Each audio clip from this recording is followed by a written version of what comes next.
avoir ce matin, je pense, balayé à la façon d'un scanner sur la paroi d'une grotte ornée les questionnements liés à l'emploi de ces technologies de levée 3D, donc photogrammétrique, scanner et autres, au service de la compréhension des sites, au service de la recherche, voire au service de la conservation des sites archéologiques plus ou moins anciens. Deuxième partie de cette journée professionnelle cet après-midi, dédiée plus spécifiquement à la question de l'utilité, de l'intérêt de ces mêmes outils numériques tridimensionnels, cette fois-ci destinés au partage des connaissances, à la diffusion vers le grand public via des médias et des vecteurs divers et variés de ces mêmes connaissances archéologiques, sites préhistoriques, antiques, de France et d'ailleurs. Donc on va fonctionner de la même façon que ce matin, c'est-à-dire que vont défiler devant vous des professionnels, hein, des gens qui ont vraiment les mains dans le cambouis de cette fois-ci, cette activité de partage et de diffusion de la connaissance archéologique. Suite à chaque présentation, on aura un petit moment d'échange avant de conclure l'après-midi par un petit moment de conclusion, de tentative de synthèse autour de tous les thèmes que nous aurons abordés. Donc je vais tout d'abord repasser la parole à mon alter ego collègue Dominique Garcia pour l'animation, pour un propos introductif sur cette question des outils 3D transmission des savoirs avant la première présentation. Dominique. En premier lieu, bonjour donc à toutes et à tous pour les gens qui n'étaient pas là ce matin. En premier lieu, donc, vous signalez qu'il y a eu une modification dans la présentation, dans l'ordre de présentation de cet après-midi. Nous commencerons par la grotte Chauvet et Pompeii, on continuera vers le Mont Saint-Michel, on s'arrêtera dans l'amphithéâtre d'Arles, de Nîmes, et on terminera avec la Chauvet Pont d'Arc, bien entendu. Donc pour ce matin, effectivement, on a vu les problèmes de restitution et Jean-Claude Golvin nous incitait à utiliser des périphrases. Donc effectivement, ce matin, on était dans la restitution en tant qu'état des connaissances d'un point de vue archéologique à la fin d'une opération. Et la restitution était pour nous, archéologues, à la fois un élément de méthode et un outil effectivement de modélisation. Le terme n'a pas été trop prononcé ce matin, mais le but était d'arriver jusqu'à un modèle qui ensuite pouvait être discuté pour alimenter les éléments d'interprétation par rapport à un site archéologique. Et là, on va passer à un autre volet, c'est-à-dire une réalité virtuelle qui n'est plus une méthode archéologique, mais qui est un outil de médiation culturelle. Et donc, on va essayer d'aborder les éléments de restitution pour effectivement produire un outil spectaculaire permettant à tous de s'approprier les données archéologiques. Donc, on démarre tout de suite avec la vidéo à 360 degrés. Donc en fait c'est une première intervention de Kay Mesberg de la direction de l'information d'Arte. Donc je vous laisse présenter votre travail et qui sera effectivement accompagné d'images. Donc on a la chance aussi cet après-midi de voir des documents qui n'ont pas encore été diffusés pour certains. Voilà, donc c'est vraiment la diffusion des savoirs avec la 3D in progress. Bonjour, je suis la première fois à Narbonne. J'ai pris le train ce matin de Strasbourg, donc c'est un petit voyage un peu sportif, mais je suis vraiment heureux d'être ici, notamment dans un endroit comme ça impressionnant, historique. Et qu'est-ce que j'amène? J'amène les nouvelles technologies, je l'amène les vidéos en 360, la réalité virtuelle. Je vais vous montrer un petit trailer au début pour juste donner envie peut-être de regarder. Habitant la Corée du Nord ou Cuba, ou par là-bas, vous ne pouvez pas télécharger Arte 360. Ailleurs, vous pouvez. L'appli Arte 360 VR, déjà téléchargée dans 182 pays. Arte 360 VR, la réalité, mais en mieux. Oui, c'est l'appli RT360, c'est un peu le cœur de nos programmes, nos propositions en réalité virtuelle en 360 degrés. Pour celui où on a fait un programme déjà à côté, pas loin de l'archéologie, programme sur la grotte Chauvet. Je veux revenir vers ce programme à la fin, mais je veux bien aussi parler un peu de l'idée pourquoi Arte fait ce genre de programme, parce que c'est pas tellement évident qu'une chaîne télé s'occupe dans une grande échelle, on peut dire, de cette façon de création de programmes en 360 degrés réalité virtuelle. Juste pour demander, qui a déjà essayé une fois une casque en réalité virtuelle de vous? Ah bon, c'est bien. Donc, si vous avez un casque, vous pouvez aussi déjà regarder vous-même sur votre appareil la grotte Chauvet, mais à la fin. Pourquoi Arte fait ça? Nous, on trouve que c'est vraiment une nouvelle technologie, mais avec une très vieille idée, une idée ancienne, qui fait vraiment partie de toute façon comment les gens voulaient toujours raconter des histoires. Ils ont toujours parlé de l'immersion, de prendre quelqu'un qui lit, qui voit une histoire dans son histoire. Et c'est assez intéressant parce que cette idée, c'était déjà montré en 1900 par les Frères Lumière, donc on parle vraiment de quelque chose d'ancien, mais qui est aujourd'hui beaucoup plus facilement accessible. Juste pour comparer, ça c'est une caméra qui a été faite par les Frères Lumière pour Photorama, panorama en 360 degrés à la base des photos. Et ça c'est une caméra d'aujourd'hui. Et bon, c'est pas une grande différence, sauf le numérique qui change pas mal de trucs. L'immersion, j'ai déjà dit, c'est ça le mot-clé pour nous, pourquoi Arte fait des programmes en 360 degrés en réalité virtuelle. Et l'immersion, c'est quelque chose qui, en prenant l'exemple des cinémas, qui a déjà occupé beaucoup de gens, notamment les Frères Lumière, mais aussi Sergei Eisenstein dans les années 30 et 40. Walt Disney, il a déjà fait des cinémas en 360 degrés dans les années 50. Et après, Wim Wenders, par exemple, comme réalisateur, qui a fait un film en 91, Au bout du monde, qui était en liaison avec la réalité virtuelle. Et notamment aussi Spielberg, qui travaille sur un film maintenant sur la réalité virtuelle, qui va sortir l'année prochaine, en mars, normalement. Donc, ça c'est juste une image un peu comme parenthèse pour expliquer un peu comme le monde où on habite aujourd'hui.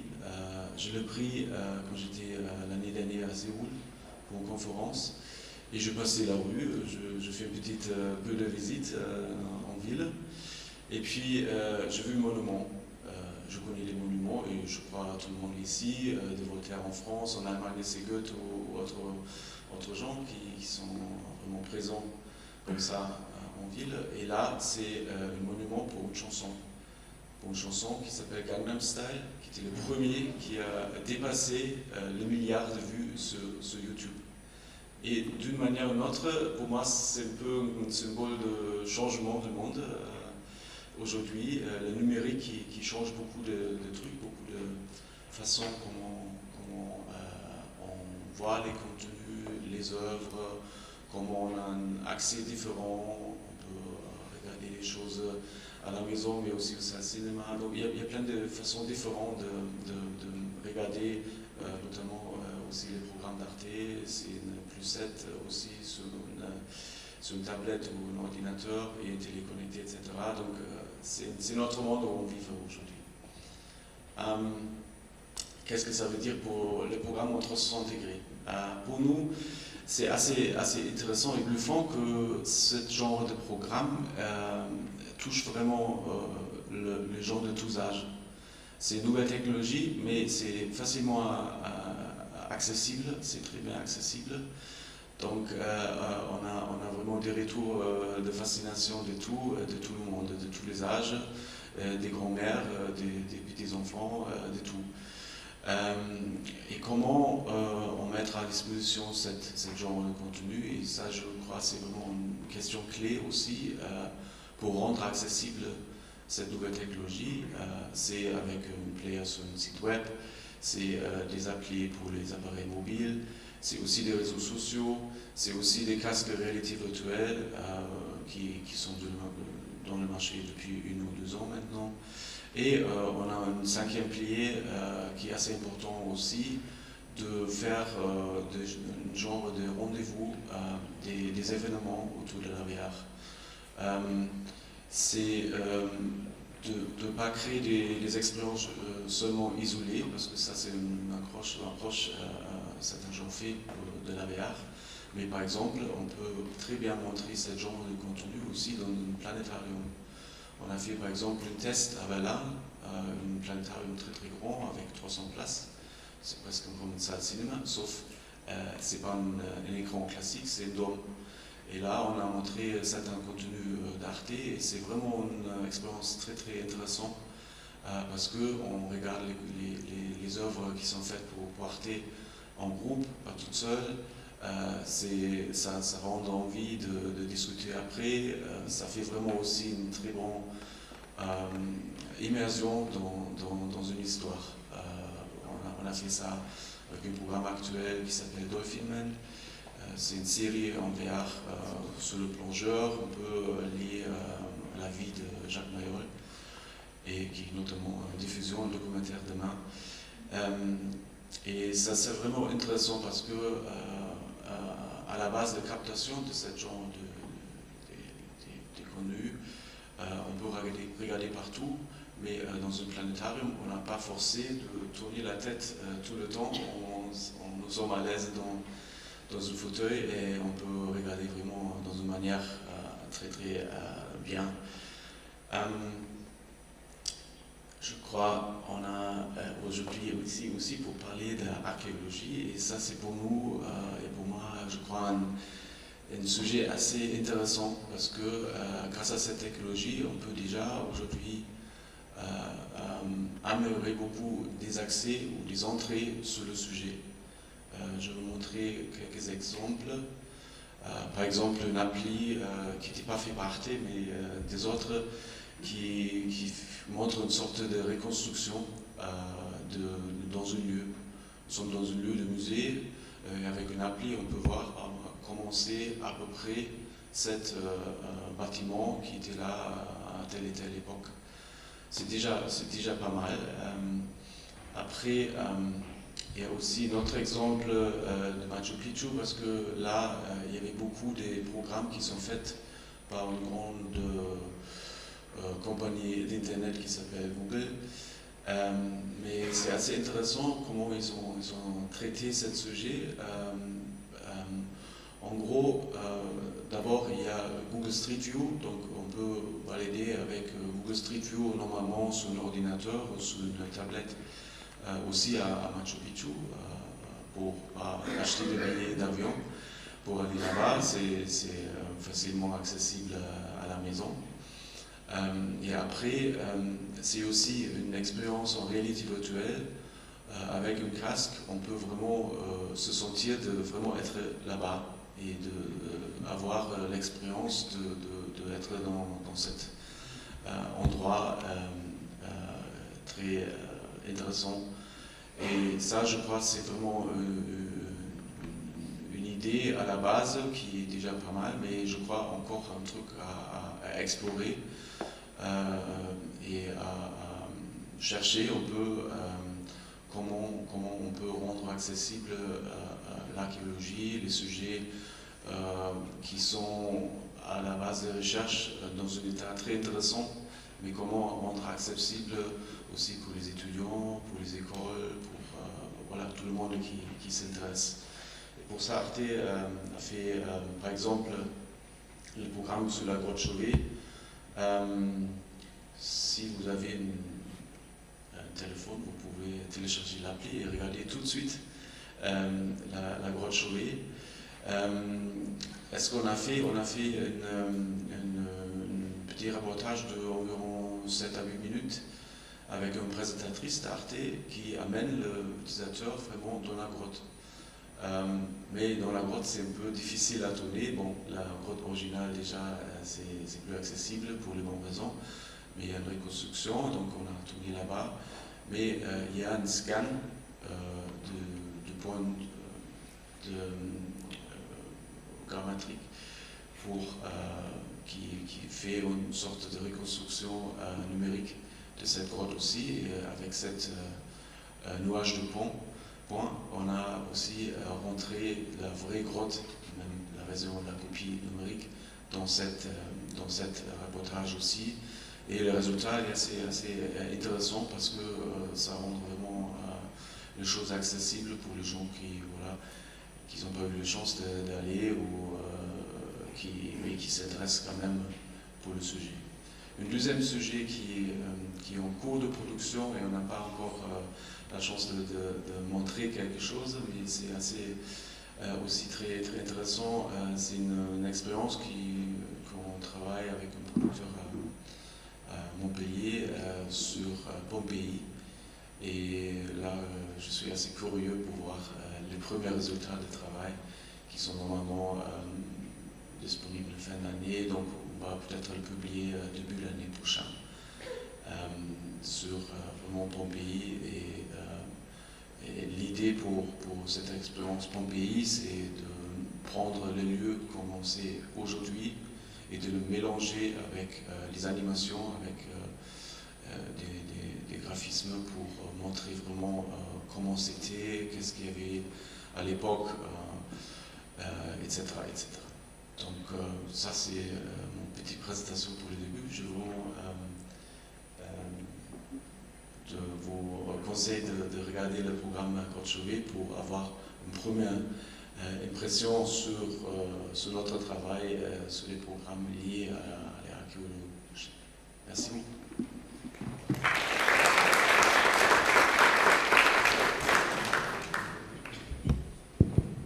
Merci pour cette présentation. Peut-être avant de passer la parole à la salle pour des premiers échanges, j'aurais aimé que vous nous expliquiez de manière un petit peu plus précise. Là, on a bien compris finalement l'objectif de cette appli, qui finalement, si je le comprends bien, est donc quelque chose qui n'a rien à voir avec les programmes diffusés sur la télévision par Arte, mais qui est un petit peu un prolongement numérique sous forme d'appli immersive de certains sujets qui par ailleurs peuvent être traités sur Arte sous forme de documentaire. Quel est le processus finalement de fabrication de ces objets numériques qui terminent sous forme d'appli sur Arte 360? Est-ce qu'il y a un travail in situ, par exemple sur l'exemple de Pompéi dont vous parliez à l'instant, ou sur l'exemple de la grotte Chauvet, vous avez dit qu'on utilisait, si j'ai bien compris, le levé tridimensionnel avec scanner qui a déjà été réalisé.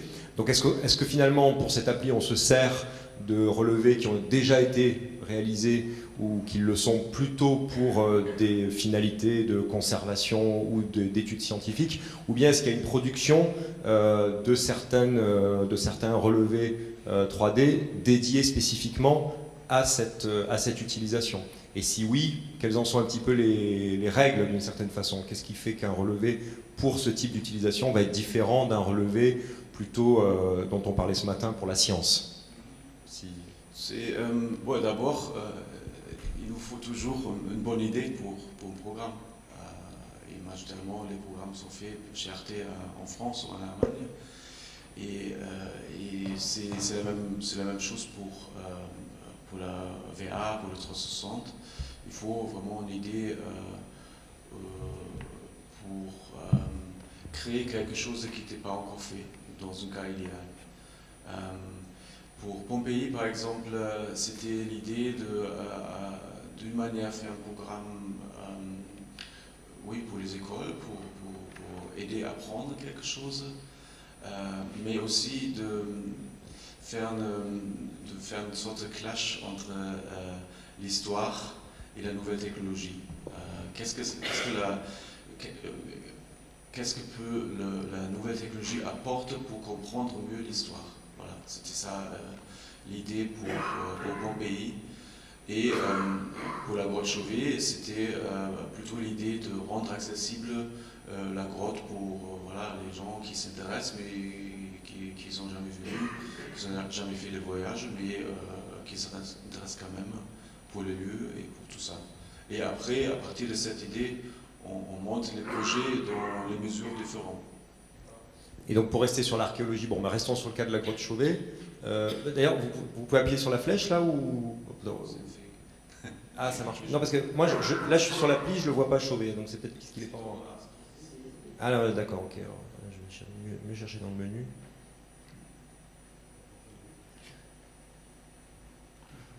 Ou peut-être alors. Ouais. Donc la matière pour le reportage immersif dans Chauvet de l'appli 360, c'est le relevé 3D existant qui a été utilisé.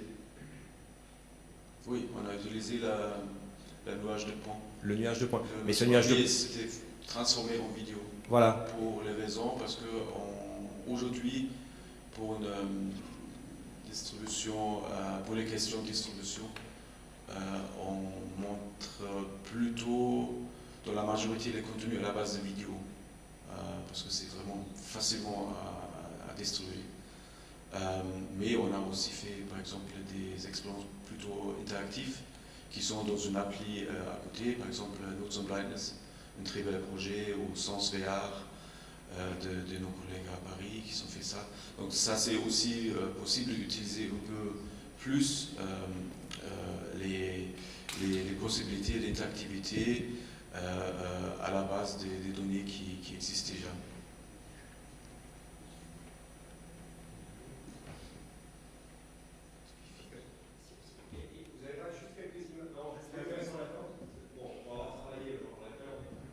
Pour avoir travaillé sur Chauvet et le nuage de points, le nuage de points tout seul porte des informations volumétriques, mais donc c'était juste pour savoir d'un point de vue technique, parce que ça peut être intéressant pour alimenter la discussion, de savoir comment vous êtes passé pour l'appli 360 d'un nuage de points à quelque chose qui, j'imagine, doit ressembler vraiment à une immersion dans la grotte avec ses couleurs, ses dessins, ses peintures. Et c'est peut-être ça qui serait intéressant de détailler, parce que je crois savoir que c'est un travail assez complexe. J'essaie de me connecter au Internet.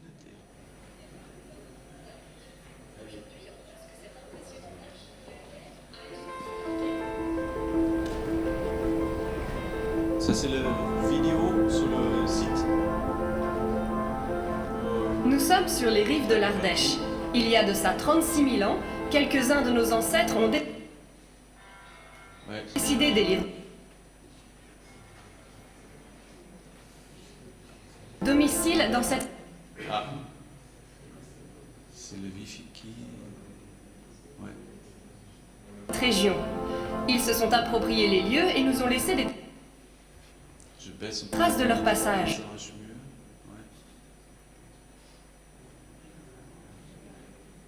Ouais. C'est ici que commence notre voyage dans le passé. Bon, ça c'est les débuts. Au milieu de la... Je veux sauter vers ici. On voit à la fin là. Je te prends, voilà. La présentatrice, entre guillemets, l'animatrice, elle est... comment on fait pour qu'on ait l'impression qu'elle est dans la grotte? On a donné dans la grotte qui est accessible la copie de vrai, voilà, la facsimile, voilà. De la grotte la plus monumentale. C'est une impressionnante scène de chasse sur laquelle sont représentés 92 animaux. C'est une scène qui représente la vie, la mort, qui représente les chasseurs et leurs proies. Et là, on rentre dans, voilà, dans le modèle 3D, voilà. Toutes ces peintures Bon, c'est la nouvelle semblent technologie, vouloir donc, raconter le mystère ça de la pompe vie. un peu. Les animaux ne sont peut-être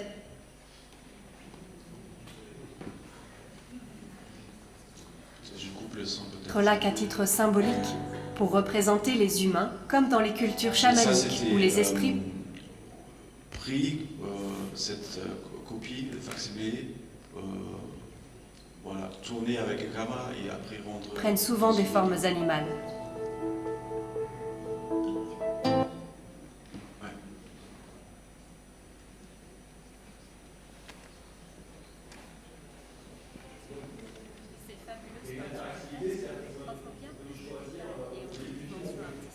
toujours, voilà, toujours tourner dans l'image, on peut regarder partout.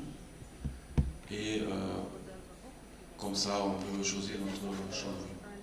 Donc, vous tournez l'image, le défilement du film s'arrête ou il se poursuit? Il se poursuit. C'est une vidéo linéaire, et, mais comme une boule. Voilà. Tourner la vidéo pendant qu'elle avance. Voilà. Ouais.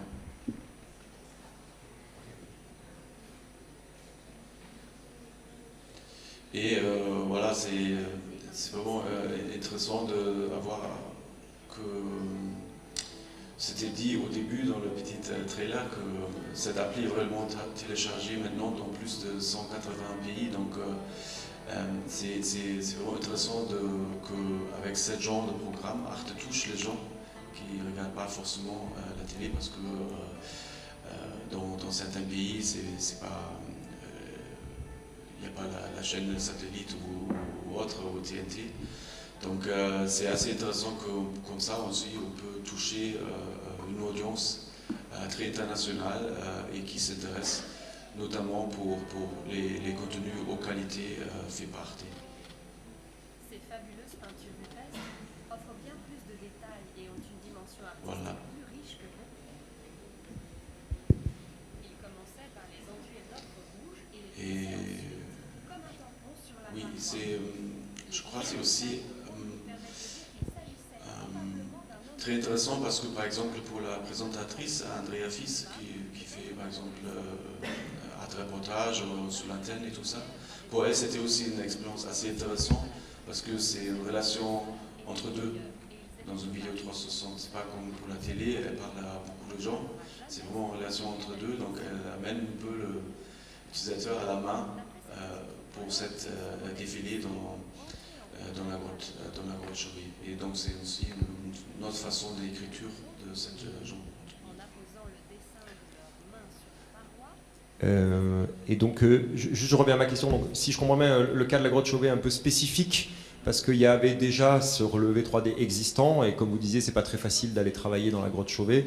Et il y a aussi le facsimilé, la copie, où on a pu tourner ces images. Et donc, est-ce que sur d'autres sites qui sont présentés sur l'appli, il y a le château de Fontainebleau aussi, j'ai vu, ou Pompéi qui est en cours, les levées 3D, que ce soit photogrammétrie ou scanner, je ne sais pas, sont réalisés spécifiquement pour cette appli? Ou est-ce que vous partez toujours de travaux existants, de relevés réalisés par les archéologues, par exemple? Non, on a travaillé aussi, par exemple, avec les œuvres en 3D, mais plutôt la fiction, par exemple, où le vidéo même est vraiment en 3D, mais tourné pour cette expérience pour Arte ou en production avec Arte.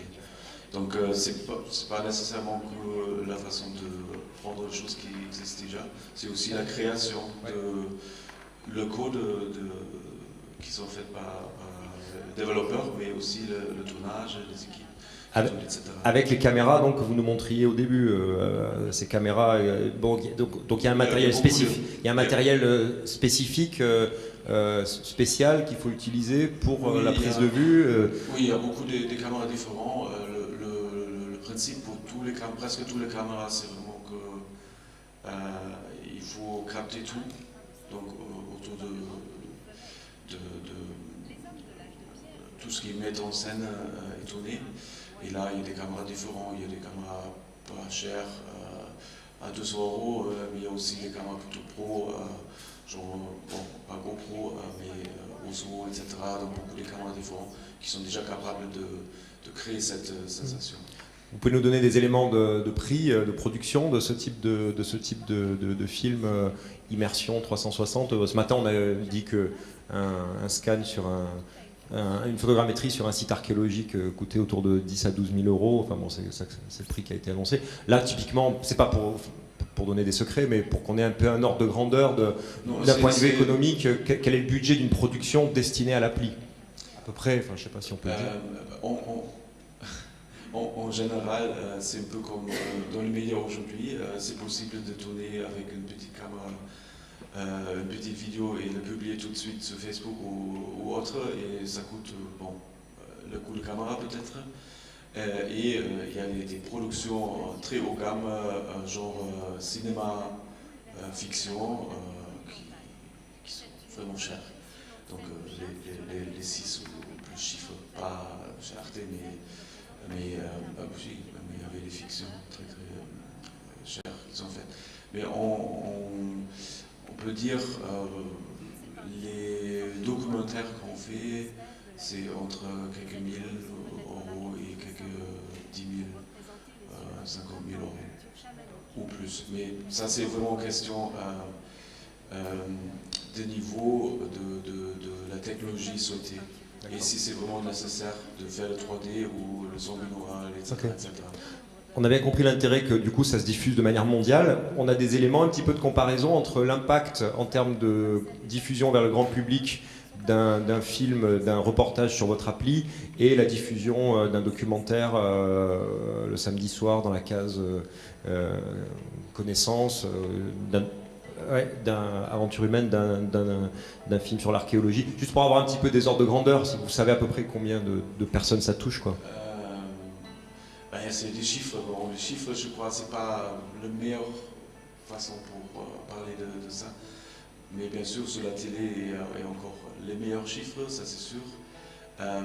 Après, sur les réseaux sociaux, par exemple, on peut toucher quelques 100 000 ou 1 million de spectateurs ou de vues pour le contenu, ou sur notre appli, on est à, je sais pas, le Mont Blanc par exemple, c'est un bon exemple, on a 90 000 de vues de cette expérience. Donc, mais juste sur l'appli, pas sur les réseaux sociaux, pas sur le player web, ça rajoute aussi. C'est pas pour dire que l'un est mieux que l'autre, c'est pour avoir des éléments de comparaison. Oui, mais, non, mais il faut aussi dire que c'est une technologie en développement. Donc on regarde maintenant la télé connectée. Là, c'est possible de montrer ce genre de contenu aussi. Comme on a dit, comme je dis, les planétariums, c'est une bonne trace aussi pour montrer, diffuser ce genre de contenu. On est vraiment au début de tout ça. Ça a commencé, il y a maintenant 2-3 ans. Donc, voilà. Des questions? Peut-être Mine Garcia? Non, moi c'était juste des réflexions, mais je suis archéologue et là on n'en a pas assez vu pour dire sans doute le plus grand bien de ce qu'on pense de la chose. Donc c'est pas un test assez important. Ce qui impressionne, c'est la technologie, c'est tout ce qui est mis en œuvre. Après, ce qui interroge, c'est du coup pas les petits ratés, mais les petits éléments. Voilà, mettons la question qui était posée sur le nombre de vues. Moi, tout simplement, j'étais persuadé que ce qui était mis sur Internet, c'était bien plus vu que ce qui était présenté à la télévision, quoi. Voilà. Donc, quand vous présentez humblement ça montre encore ce décalage. C'est-à-dire, voilà, pour reprendre un dessin du chat qui est de Gueluc devant l'ordinateur, voilà, grâce à l'ordinateur, je suis rallié au monde, mais le monde passe à côté. Enfin, c'est pas la légende de Gueluc, mais voilà, mais le monde s'en fout. C'est assez étrange. Voilà, c'est moins fort que la télé aujourd'hui, où les gens qui sont sur l'ordinateur regardent pas ça. Donc ça, c'est pour moi, en tant que citoyen, consommateur, la première information. La deuxième, pour la grotte Chauvet, l'aspect, c'est que les gens qui ont produit la réplique de la grotte Chauvet ont fait la différence dans le nom entre la grotte Chauvet et ensuite la caverne Pont d'Arc. Et là, on utilise les données de la caverne Pont d'Arc, mais on l'appelle la grotte Chauvet. Donc il y a comme ça une sorte de va-et-vient qui, en fin de compte, n'a pas... C'est pas important, hein. Mais voilà, les gens qui ont fait ont créé une séparation artificielle. Et voilà. Et pour les gens qui, comme moi, n'ont pas vu la caverne, mais ont vu la vraie grotte, dans le film, il y a quelque chose de surprenant, parce que ce qui frappe, et je ne suis pas un grand spécialiste, mais quand je suis allé dans la grotte, c'est le fait qu'on a l'impression qu'on est dans un parcours, que donc il y a déjà une trame, et que le passeur d'histoire, c'est le sentier, et les gens qui ont fait le dessin, à la vue où elle devait être. Donc là, à la limite, autant parfois on est dans une cathédrale et on a envie d'avoir les détails de ce qu'il y a dans le triforium ou les chapiteaux très hauts qu'on ne peut pas voir, et on se dit, tiens, la 3D pour monter à cette hauteur-là, ça m'aiderait. À la grotte Chauvet, j'ai l'impression, moi, d'avoir tout vu à la hauteur qui était la mienne, et pas d'aller chercher en dessous. Voilà, aller voir sous les robes à la grotte Chauvet, ça avait pas de sens, donc du coup, je voyais pas trop. Et dernier élément, le passeur d'histoire, cette dame qui est très sympathique, tient la lanterne en la voyant. Et moi, quand je l'ai vu je suis allé dans la grotte Chauvet avec Jean-Michel Geneste, je n'ai pas regardé Jean-Michel Geneste et il ne s'est pas éclairé le visage, parce que quand on est dans la grotte Chauvet, ce qu'on regarde, c'est ce qu'il y a sur les parois. Et donc là, c'est étrange, voilà, de se faire guider par une personne qui est au centre de la vue, et ensuite de se déplacer pour aller voir ce qu'il y a au-dessus d'elle ou en dessous d'elle. Voilà. Mais tout ça après avoir dit qu'on ne pouvait en dire que le plus grand bien, mais que du coup il y avait ce petit recul en tant qu'archéologue par rapport à ça. Présentez-vous les différents intervenants. Tamen Radjeb, archéologue au service régional de l'archéologie à Amiens. Oui, de toute façon, on voit bien l'intérêt, mais je pense que ça n'aura sa pleine mesure que via le casque virtuel. Parce que même là, je viens de regarder sur mon iPhone ou sur tablette, on reste un peu frustré quand même, malgré tout. Le principe, c'est vraiment une immersion. Moi, j'avais une question d'ordre un peu plus juridique, c'est-à-dire que autour des bâtiments, et surtout autour de la grotte Chauvet, il y a des restrictions liées à l'image. Donc, comment ça s'est passé pour l'utilisation des images, notamment en liaison avec le ministère de la Culture? C'était négocier ou discuter avec la grotte, les gens qui s'occupent de la grotte Chauvet. C'était fait avec eux. Ils ont donné la copie numérique pour cette production aussi, ça mettre ça à disposition, qu'ils n'ont pas fait par exemple pour Werner Herzog et son film. Donc il y avait vraiment une collaboration amicale, j'ai tout bien compris. Je ne sais pas le producteur qui a vraiment fait le contenu, ça d'abord. Mais l'idée pour la grotte Chauvet, pour utiliser aussi ce terme, c'était aussi de comment on peut rendre une sorte accessible cette lieu. Et sans rentrer dans les discussions à côté de Walter Benjamin ou de Deleuze sur une copie dans un média aujourd'hui, je crois, c'est assez, je crois vraiment pour cette production, mais peut-être aussi pour d'autres, assez intéressant de faire une sorte de facsimilé en VR de quelque chose. Et qu'est-ce que c'est après? Est-ce que c'est une œuvre toute seule, ou est-ce que c'est vraiment, est-ce que c'est lié à une envie de faire vraiment une copie une à une? C'est une question. Après, je crois pour vulgariser les choses et pour aussi rendre accessible, c'est aussi une question pour un média comme Artel d'avoir cette discussion. Rapidement, c'est vrai que moi je trouve que c'est un outil complémentaire. Tout le monde ne peut pas aller physiquement visiter la caverne du Pont d'Arc et la réplique. Pour rebondir sur ce que disait Dominique, je pense qu'effectivement il faut juste un moment signaler dans le média que les images tournées à un moment donné sont tournées dans la grotte Chauvet-Pont d'Arc si c'est le cas, ou dans la caverne du Pont d'Arc si c'est le cas. Néanmoins, se servir du facsimilé comme un support lui aussi de médiation me paraît pas problématique fondamentalement à partir du moment où les choses sont dites. Voilà, c'est plutôt non, ça. Mais en général, si on voit un peu, par exemple, j'ai vu les musées à Toronto qui fait beaucoup des reconstructions, par exemple des maisons, des anciennes maisons des Indiens pour la VR aussi, et pour rendre ça accessible aux étudiants, pour les écoles, pour l'audience. C'est assez intéressant. J'ai vu une fois une expérience à le National History Museum à Londres, et c'était une expérience sur l'origine de vie.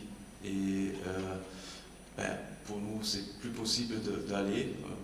Effectivement, il n'y a pas une machine de temps pour faire ce genre de voyage. Donc, mais c'était assez intéressant de voir comment les jeunes, mais aussi des gens de autres âges, de mon âge, d'autres âges, ont réagi sur cette expérience, parce que ça racontait vraiment beaucoup sur cette thématique dans un musée où on peut approfondir la connaissance si on veut, mais ça donne vraiment un accès très très intéressant et facile pour une thématique assez complexe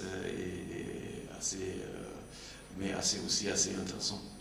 On prend une dernière question pour vous, parce que, comme il faut qu'on essaie de tenir le timing et ensuite il faut qu'on enchaîne sur le Mont Saint-Michel. Oui, bonjour, Olivier Lemaître, réalisateur Sequana Media.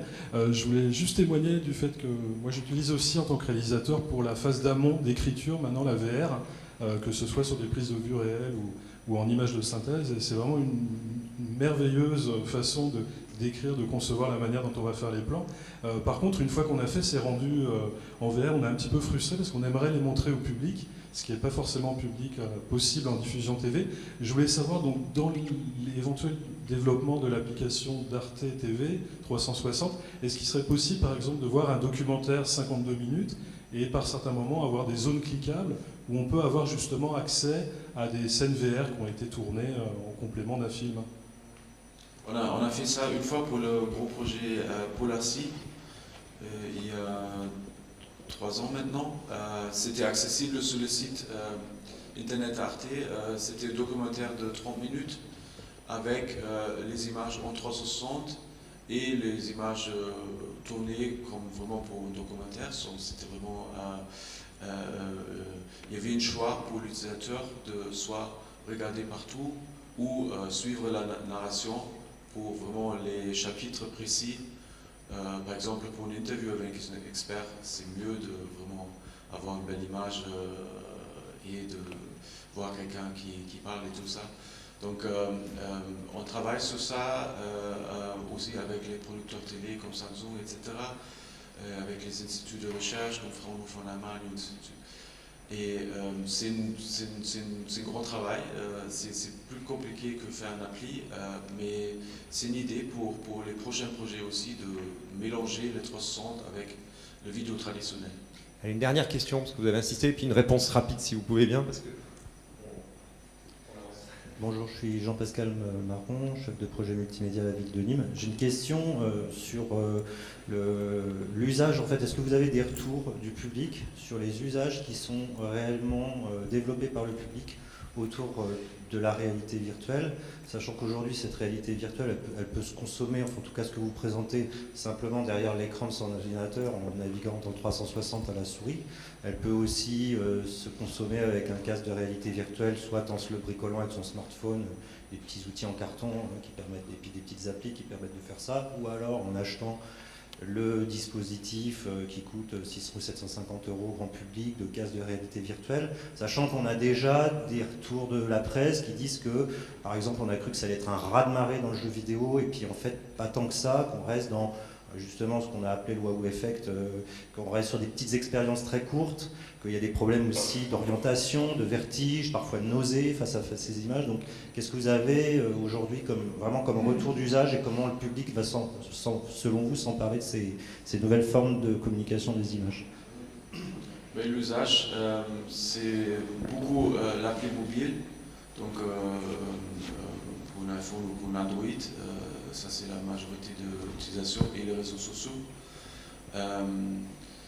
Sur les casques, c'est encore un marché très petit, donc il n'y a pas encore des études vraiment profondes qui sont faites, mais on va lancer cette mois, le mois prochain, une étude avec une école en Allemagne pour vraiment faire une sorte de rendu sur la qualité de contenu et est-ce que ça donne pour l'utilisateur, si c'est une qualité plus haute, est-ce que ça change quelque chose, comment c'est tourné aussi. Donc on a choisi une liste de contenus pour avoir vraiment un bon retour qualitatif des utilisateurs sur cette expérience. Merci beaucoup. Je vous propose de passer à la présentation suivante, donc sur le Mont-Saint-Michel. Merci beaucoup, on peut vous applaudir d'être venu partager avec nous ces expériences. Pendant que les intervenants suivants s'installent, juste un petit partage de retour d'expérience lié au site Lascaux 4, Centre international de l'art pariétal à Montignac-Lascaux, qui a ouvert donc il y a quelques mois, qui fonctionne aussi bien que la caverne du Pont d'Arc, c'est-à-dire qu'il y a vraiment une très très grosse fréquentation qui confirme l'intérêt du grand public pour l'archéologie, la préhistoire. Il y a un dispositif de casque à réalité virtuelle qui est proposé au public de l'ASCO 4, suite à la visite du facsimilé physique, bien sûr. Et ça se passe plus ou moins bien. C'est-à-dire que, donc là je rejoins un petit peu ce que vous disiez, il y a des cas réguliers de gens qui... Bon, alors d'abord, rapidement, je l'ai essayé.